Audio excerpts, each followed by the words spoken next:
A lot of you all will date emotionally unavailable and unhealthy people because you yourself are emotionally unavailable and unhealthy. So you might have these beliefs about yourself that you're broken, you're a victim, something's wrong with you, and that's going to draw in people who believe similar things about themselves and or other people. And so when you do that, you might be doing it for one of a couple of reasons. You yourself think that you are more emotionally available and more healthy than this person, so it becomes this superiority complex because you don't want to recognize how unhealthy and emotionally unavailable you are because this person in front of you seems to be worse than you. And or consciously or unconsciously, you think that if you can fix or change this other person who is emotionally unavailable and or unhealthy, then it will somehow fix whatever it is that's broken within you. And in either case, you have underlying disempowering beliefs about yourself, your worth, what you're capable of doing, what type of partner you deserve, if your needs deserve to be met, and you don't believe that you're able to do those things for yourself. Or maybe you are still in this protective coping mechanism that makes you feel like you have to be some type of victim because maybe you were raised by parents or a caregiver who made you feel like the only way that you could get your needs met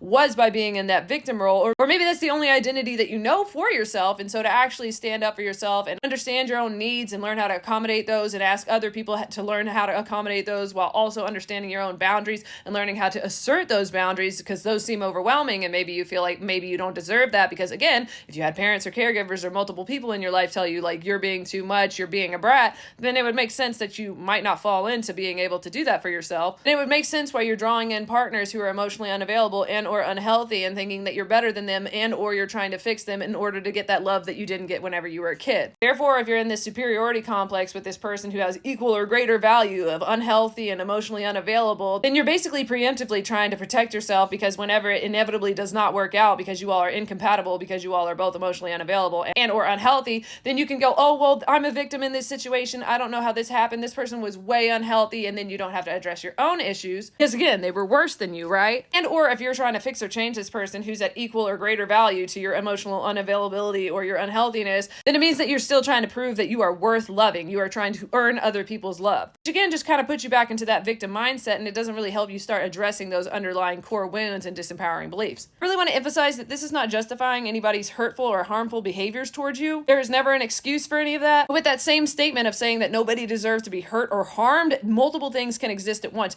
You can still say I never deserved that hurt, that harm, while also taking accountability and saying, but there is a common denominator like in my relationships, and that is me. So I don't know, maybe over the next couple of weeks, try to bring some attention to the different patterns and the ways that you show up in relationships, whether that's platonic or romantic, and try to see what type of disempowering beliefs that you have about yourself, the world, and other people, and how that's drawing in similar friendships or romantic dynamics. And also get curious about how you felt about this other person. What were you trying to avoid facing within yourself? Whether that was addressing those disempowering beliefs, thinking that you had to earn